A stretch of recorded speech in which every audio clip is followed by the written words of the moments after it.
A Constituição, senhora presidente, é claríssima. Os parlamentares, desde a diplomação, não poderão ser presos salvos em flagrante de crime inafiançável. E mesmo nesta hipótese, caberá à Câmara dos Deputados ou ao Senado Federal resolver sobre a manutenção ou não da prisão do parlamentar. Eu quero chamar a atenção aos colegas deputados da ala comunista para não confundirem flagrante ininterrupto de perseguição ininterrupta com flagrante continuado. Não criem normativas dentro do Código de Processo Penal.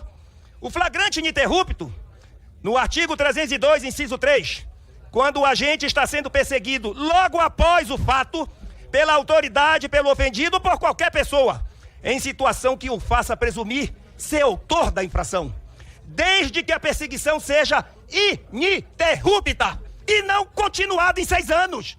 Não podemos aceitar invenções jurídicas nesse parlamento e nem deixar que o Supremo, através do senhor Alexandre de Moraes, queira legislar, queira ser juiz, delegado, polícia. A prisão do senhor Brazão, que seja julgado e vá para a cadeia assim pelo que fez, está ilegal.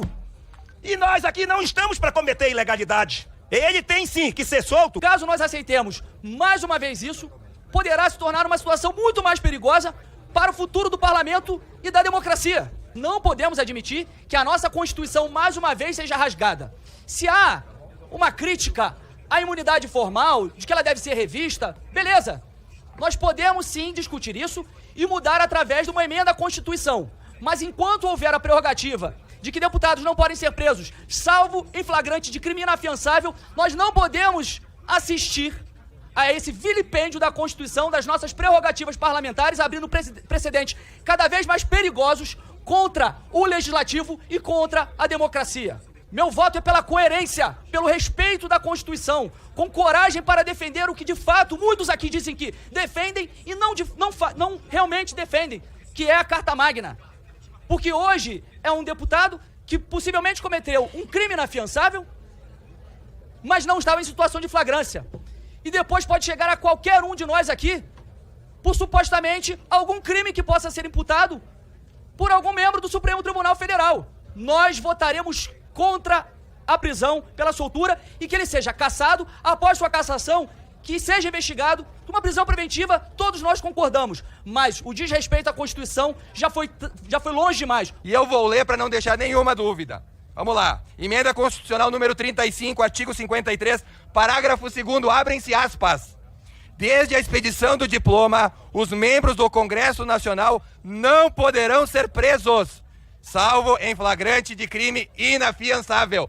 Fecham-se aspas. Ora, o crime não é flagrante e o motivo usado por Alexandre de Moraes para prender preventivamente é afiançável, que seria a obstrução de justiça.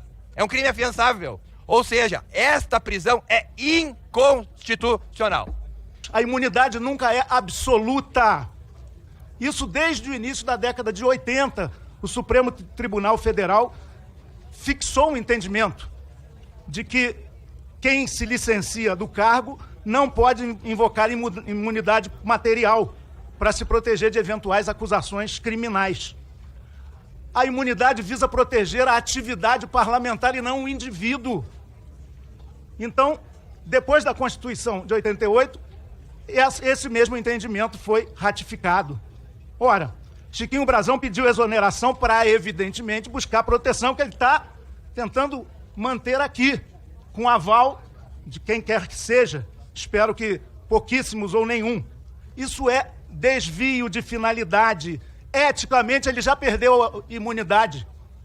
Pela postura, nesse caso específico, saiu rapidinho de uma secretaria, boa de votos, boa de curral eleitoral, boa para fazer sua ação com vistas até a reeleição do clã inteiro, para escudar-se de um eventual decreto prisional. Já aconteceu há 6 anos, como se isso diminuísse a gravidade do mal feito. Pelo contrário, 6 anos sem solução aprofunda a gravidade da execução. Teve um colega que fez uma brincadeira, e eu gosto de relações amáveis, afáveis, dizendo, cuidado, pau que dá em Chiquinho pode dar em Chico. Se der nessas condições, é impossível pela minha trajetória de vida. Eu quero que se mantenha a minha prisão e venha uma condenação pesada se eu for acusado e com elementos robustos de criminalidade. Segundo, revogação da prisão do deputado. É um grave erro ético político, vou encerrar, é um suicídio da credibilidade da Câmara e falta de quórum, por algum motivo não ter 257 votos para isso, é aval à política de morte, da barbárie,